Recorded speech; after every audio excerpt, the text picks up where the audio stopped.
Âncoras. Essa aqui é uma das ferramentas mais legais também da PNL, das mais poderosas. A gente vai usar muito isso aqui. Olha só. Não tem som no negócio dele. Mas é porque a gente desligava. Quem assistiu esse filme aí? Ratatouille, né? Olha só. O cara é um crítico de restaurante, né? E olha só.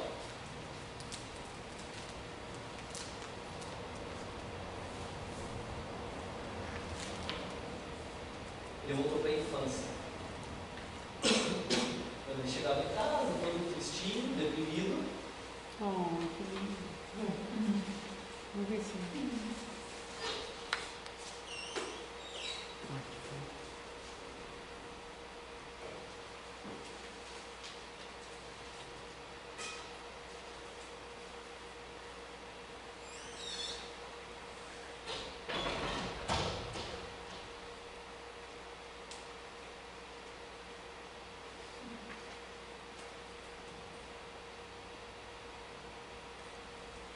É isso. Isso é uma âncora. E nesse caso é uma âncora gustativa. Ele sente o sabor e esse sabor faz com que ele volte para uma experiência, ele traga uma experiência da infância. Tudo que nós fazemos no mundo tem um gatilho que dispara. Qualquer comportamento que nós tenhamos tem um gatilho que dispara. Nós somos condicionados. E nós somos condicionados por esses gatilhos, tá? Então, uma definição de âncoras.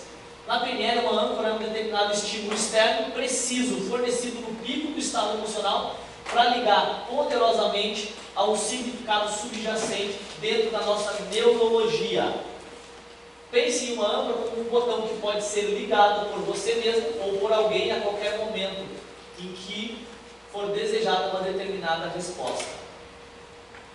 O que isso quer dizer? Uma âncora, aqui em PNL, é um gatilho que nós instalamos deliberadamente. Que a gente já nem instala no cara, a gente bota na pessoa. Isso, aqui deliberadamente, em nós mesmos ou nos outros. Nós fazemos isso a vida toda, o tempo todo, sem saber. Nós instalamos gatilhos. A Fernanda estava falando da irmã dela, que tem um problema com a colega de trabalho. E ela provavelmente, ou com certeza, tem âncoras negativas com essa pessoa. Então, cada vez que ela vê a pessoa, que ela lembra da pessoa, ou seja lá qual é o gatilho que dispara, toda essa experiência dela, quando esse gatilho é disparado, toda essa experiência vem de novo. São âncoras, ela ancorou um estado, nesse caso um estado negativo, a essa pessoa ou a uma situação, a um comportamento, a um tom de voz. Porque as nossas âncoras, elas podem ser gustativas, elas podem ser auditivas, elas podem ser sinestésicas ou visuais. Eu lembro de alguém ou alguma coisa e desperta um sentimento, bom ou ruim. Eu sinto um cheiro, eu sinto um perfume e lembro da minha avó, por exemplo.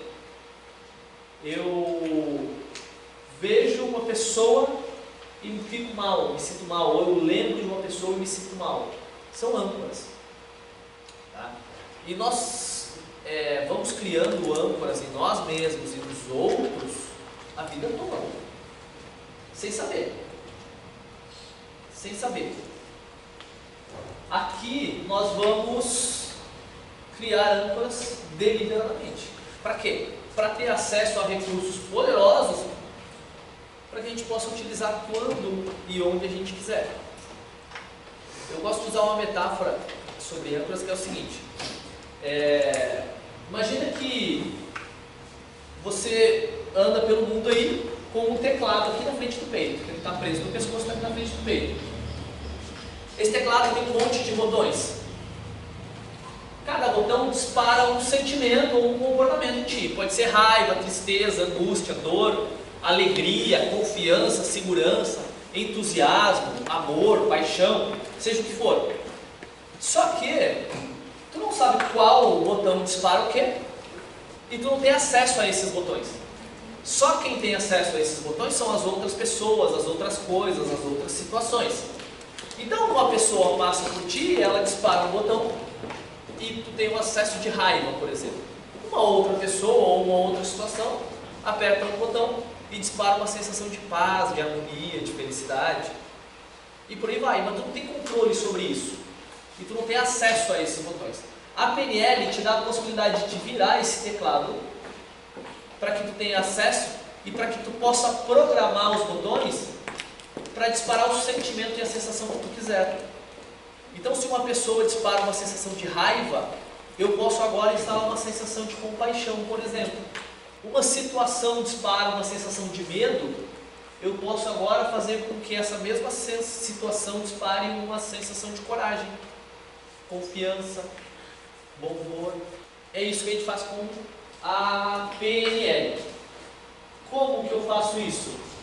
Criando um gatilho, um estímulo poderoso, né? Um gatilho, um estímulo preciso, na verdade, tá? No pico do estado emocional. É isso que a gente vai fazer dentro da PNL. É um gatilho, nós vamos instalar gatilhos que vão disparar recursos. Quais recursos? O que a gente quiser. Então aqui, âncoras são gatilhos visuais, auditivos ou sinestésicos que se tornam associados a uma resposta ou a um estado específico. São processos aprendidos que constroem nossos hábitos. Em geral, âncoras são externas. Tá? Em geral, âncoras são externas. Um cheiro específico pode nos levar a uma cena ou a um momento de vida. Eu jogava futebol quando era criança. E eu jogava num time lá e tal. E muitas vezes, quando eu chegava para treinar, tinha cortado a grama. Sabe, no verão ou na primavera, com aquele cheiro de grama cortada? E era algo que eu gostava muito. Para mim, a coisa mais importante da minha vida era jogar futebol. Até hoje, quando eu passo em algum lugar e tem grama cortada, eu sinto o cheiro da grama cortada e imediatamente eu volto para aqueles momentos. E não só isso, porque não precisa estar acontecendo na hora. Quando eu penso sobre, enquanto eu estava falando para vocês, eu pensei, lembrei do cheiro da grama cortada. Quando eu lembro do cheiro da grama cortada, eu imediatamente também volto para lá. São âncoras muito poderosas. O ideal é que as nossas âncoras sejam assim. O tom de voz de uma pessoa querida pode trazer emoções, ou o tom de voz do seu cantor preferido, ou o tom de voz de uma pessoa que eu odeio também, pode trazer sensações negativas. Então, uma âncora ela se cria por repetição, por exemplo, tá? Exemplo, parar diante de um sinal vermelho. Isso é agora. Quando eu vejo o sinal vermelho, eu não preciso mais pensar. Eu sei imediatamente, neurologicamente, para o comportamento. Pare. Eu não preciso mais pensar sobre isso. Imediatamente eu sei que tem que parar. Âncoras se criam instantaneamente se a emoção for forte e o momento for certo. Fobias são âncoras negativas. Uma fobia é um gatilho muito intenso. Algo muito intenso acontece e fica registrado na minha neurologia. E a partir daquele momento, qualquer indício que o meu cérebro perceba de algo parecido com aquilo, ele dispara uma reação exagerada.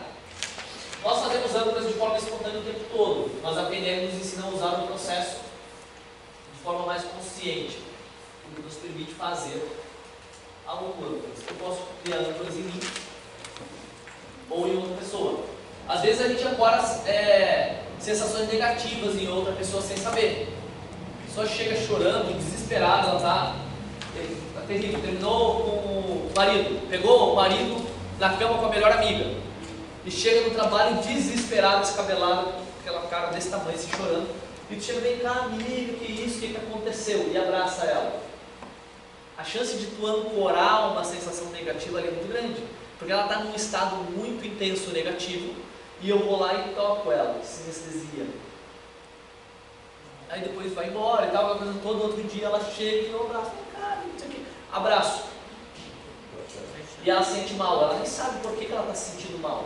Mas ela, neurologicamente, ela associou o abraço, aquele toque específico, àquela situação negativa.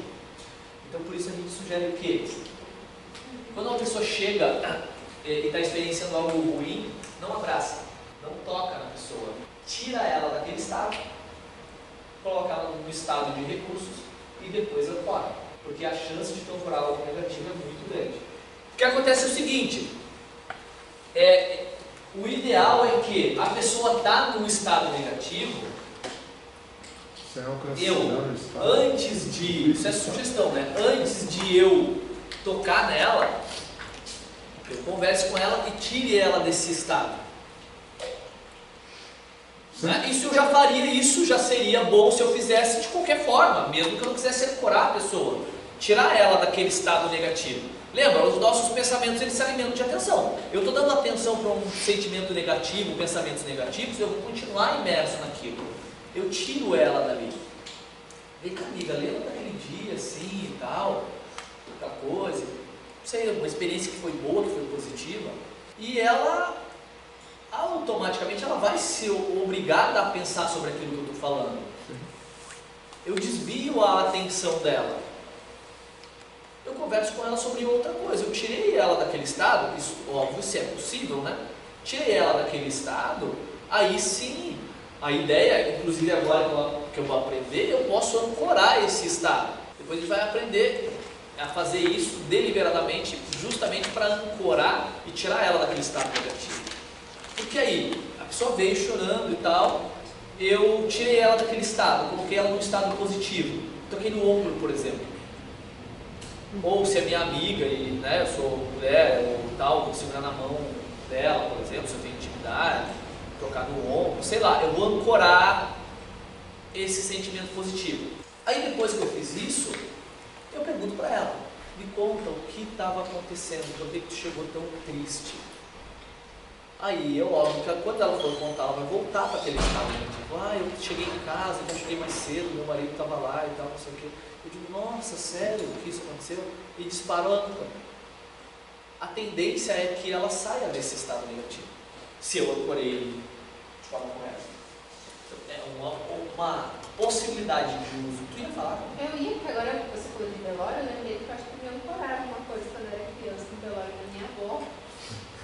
Eu era criança, estava chorando, eu me lembro disso, assim, bem vivo.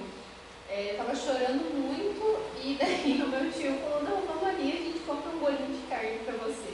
E eu me lembro, eu indo comer o bolinho de carne. Então assim, o que eu me lembro do velório da minha avó é eu comendo um bolinho de carne. Não era... Você come bolinho de carne hoje? Isso era uma lembrança boa ou ruim? Boa, entendeu? Eu não me lembro de estar sofrendo no velório da minha avó. Eu me lembro dele me chamando para comer um bolinho. Ele queria que eu me acalmasse, ele não me isso. Então não sei se ele disparou do gatilho daí. Não, daí entra no que a Alice estava falando. Porque agora eu tô pode acontecer com comida. É que, claro, tem situações que são muito peculiares. Num velório, por exemplo, sim, é óbvio que tu vai chegar e tu vai confortar a pessoa. É normal que tu faça isso, né? E aí tu vai pensar, não vou tocar na pessoa porque eu vou ancorar ela. Não, também não é assim. A gente não sai ancorando todo mundo, né? A gente não é assim também. Mas é ideal que eu tenha esse cuidado, porque isso acontece com frequência. A gente ancora situações negativas nas outras pessoas, depois a gente não sabe por que elas têm alguma coisa assim, ou por que a gente se sente mal, enfim, na presença de uma outra pessoa. Simplesmente porque a gente criou uma âncora, ou na outra pessoa, ou a gente ancorou uma experiência negativa naquela pessoa. A ideia em PNL é eu aprender a criar âncoras, que é o que a gente vai fazer aqui, para que eu crie algumas âncoras de recursos para eu usar em situações que forem necessárias, que eu acredito que sejam necessárias. Exemplo, eu preciso falar em público e eu não me sinto confortável, me sinto tímido, introvertido, me sinto inseguro para falar em público. O que eu preciso? Qual recurso eu preciso para ir lá e falar em público e ser efetivo? Quais recursos eu precisaria? Para ser efetivo? Vamos lá. Recursos técnicos? Não, recursos internos. Recursos internos. Eu quero falar em público e eu me sinto inseguro. Confiança. Autoestima. Segurança. Autoestima. Bom humor. Depende muito de cada pessoa. Então vai ter uma pessoa que vai dizer, eu preciso de confiança. A ideia em PNL é eu usar essa ferramenta justamente para isso. Para ancorar recursos que eu preciso. Então, se eu preciso de confiança, eu vou ancorar, criar uma âncora de confiança. Eu acho que é bom humor, eu vou criar uma âncora de bom humor. Autoestima, e por aí vai. Mas tem aquele caso que tu usou ali da mulher, pegou o marido com outra, né? Então ela está num estado emocional ali difícil, vem até você e você consegue de alguma forma alterar o estado dela e ancorar algo positivo. Sim. Então tem uma grande tendência nas próximas dificuldades dessa pessoa ela vir de novo até você? Não, ela não sabe, ela não sabe. E veja só, não quer dizer que a pessoa veio pela situação, eu vou abraçar ela e vou criar uma âncora ali. Não quer dizer, isso não é assim. Há possibilidade, eu trouxe o exemplo que há possibilidade. Não quer dizer que ela vai ancorar uma situação negativa em mim e agora ela vai poder mais me ver. Não é isso, tá? Mas tem uma chance. Aqui eu posso ou abraçar ela e confortar ela e tal, e depois não fazer nada ou fazer alguma coisa, ou eu posso, ao invés de tocar ela, conversar com ela, tirar desse estado e ancorar algo positivo. Provavelmente vai ser mais eficaz, se eu conseguir fazer isso, obviamente. No atendimento terapêutico, vocês já se perguntaram por que o divã do psicólogo ou do psicanalista antigamente ficava aqui, o cliente não fica de frente, o terapeuta fica de costas? Não. Porque o que acontece é o seguinte, se eu estou aqui, eu estou fazendo um atendimento com a Camila, e eu sento de frente para ela aqui. Primeiro que se eu sentar de frente para uma mulher vai ser desconfortável para ela, eu já estou gerando um desconforto, tá?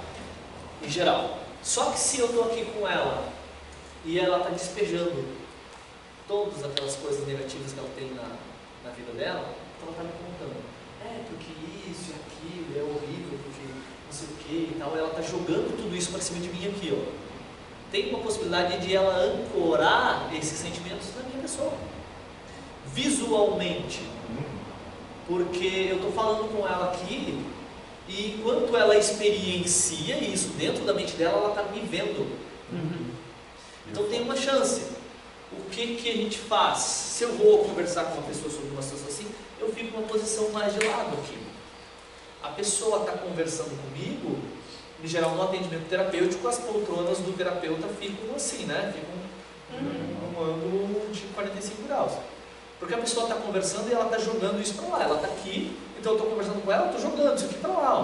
Porque não sei o que e tal, aquela coisa toda, blá blá blá blá blá e tal. E não estou, a chance de eu ancorar nela é menor.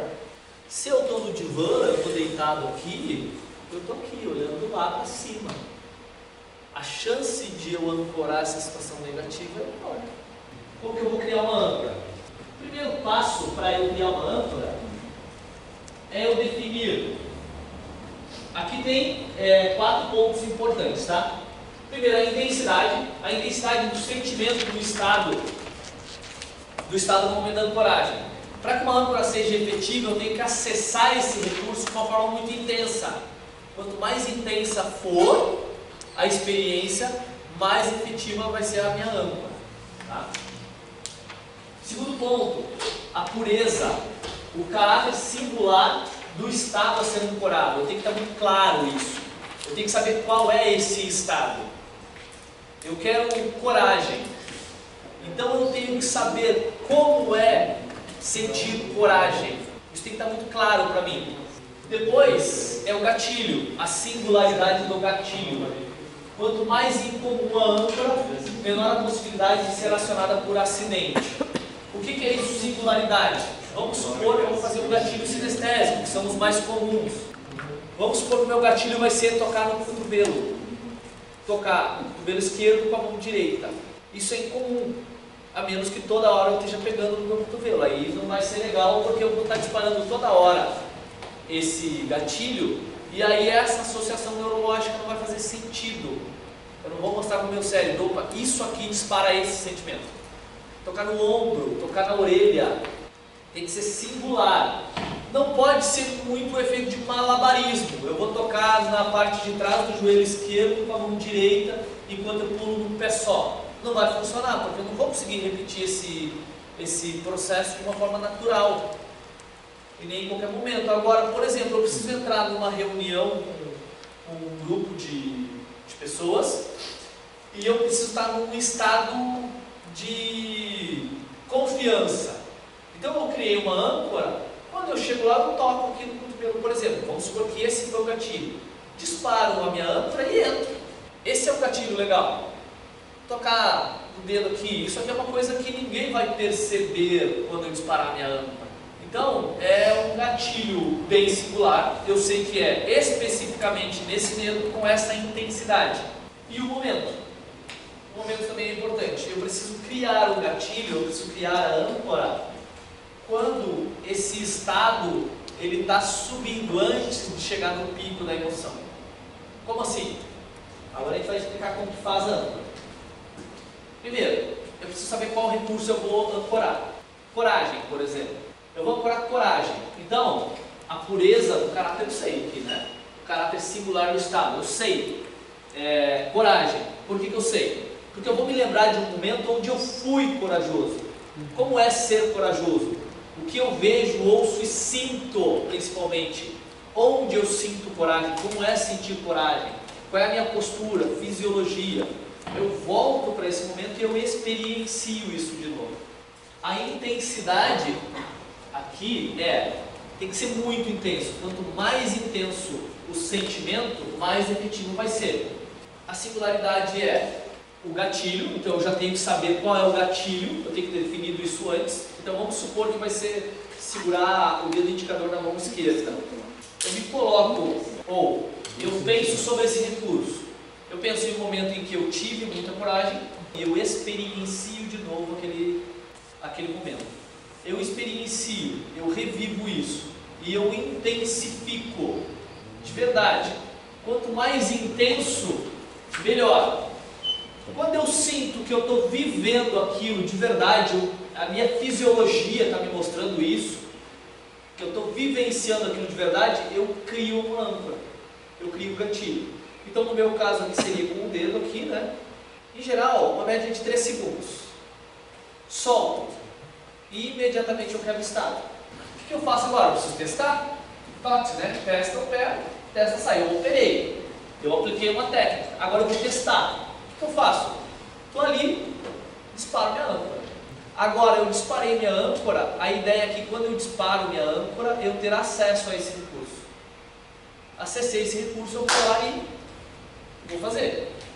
Quer dizer, claro... Fechar os olhos na hora de ancorar, fechar os olhos se for algo sinestésico, na hora de fazer a ancoragem, fechar os olhos para não ter a associação do ambiente. Em geral, é muito melhor quando eu vou fazer esse tipo de coisa eu fechar os olhos mesmo. Por quê? Porque eu tenho menos estímulos externos. Porque esses estímulos externos, eles também me distraem. Então eu estou aqui tentando fazer minha âncora e o Luiz está ali, sei lá, dançando. Aí eu não consigo me concentrar, não vai. A chance de funcionar é menor. Agora, se eu fecho os olhos aqui, eu desligo do resto, eu me concentro de verdade, eu me volto para a minha mente e eu experiencio, a chance é bem maior de funcionar. Se eu estou vivendo uma experiência naquele momento, o que me ganhou com o teu fora, que era o coração? Aí tem uma sacada excelente. Aqui eu estou criando deliberadamente, eu estou voltando para uma experiência. Mas quando eu estou vivendo uma experiência real, ali é o momento sinônimo que eu tenho que lembrar de criar a âncora, né? Se viver, ancore. Exatamente. Olhar os jogos do Brasil, né? Cara, Se meu time viver, foi ancore. campeão. No momento que terminou o jogo, meu time fez o gol do título. Cara, ali é o momento... Ô, Vitor, eu me sinto muito eufórico assim no fechamento chinês, o cara consegue estourar ali 110%, tu tá acima da adrenalina muito boa. Na hora que tu tá comemorando, ancora. Aqui eu tô criando em mim, eu posso fazer isso com as outras pessoas. A pessoa tá vibrando porque fechou um mês incrível, fantástico, eu vou lá e dou os parabéns para aquela pessoa. Aperto a mão, toco no ombro e tal. Ela vai associar essa experiência boa à minha pessoa, que aí é o contrário daquilo que a gente fez com o luto, com as outras coisas, né? Eu estou associando uma experiência boa aqui. Quando eu quiser que a pessoa volte para aquele estado, eu vou lá e disparo lá. Teu filho está sonolento, está quase dormindo e tal, aquela coisa toda. Vai lá e cria uma âncora. Na outra hora ele está lá, no outro dia ele está lá agitadão, já é 10 horas da noite, o horário de dormir é às 9. E ele está agitadão, vai lá e dispara a âncora. Então, a intensidade do recurso e a clareza, eu preciso saber exatamente qual é o recurso que eu vou ancorar. Eu preciso saber qual é o gatilho. E eu preciso do momento. Eu preciso iniciar esse estado, acessar esse estado, e aí eu crio a âncora. Criei a âncora, quebro o estado, saio, distraio a mente e testo. Disparo a âncora. Disparei a âncora, vamos supor que fosse isso aqui ou isso aqui. Disparei a âncora, acessei o recurso, funcionou. Não funcionou, tem que fazer de novo. O recurso vai depender da situação que você vai ter que lidar, óbvio, né? Passo, definir um estado de recursos, calibrar, testar, ancorar o estado, testar a âncora e ponte ao futuro. Ponte ao futuro eu faço sempre. Qualquer técnica que eu utilizar, eu me imagino no futuro experienciando aquilo com aqueles recursos. Que eu dou uma referência para o meu cérebro, eu faço um ensaio mental. E aqui eu posso disparar minha âncora de novo e tal, e eu vou associar ainda mais aquela experiência àquela situação. Eu aperto o dedo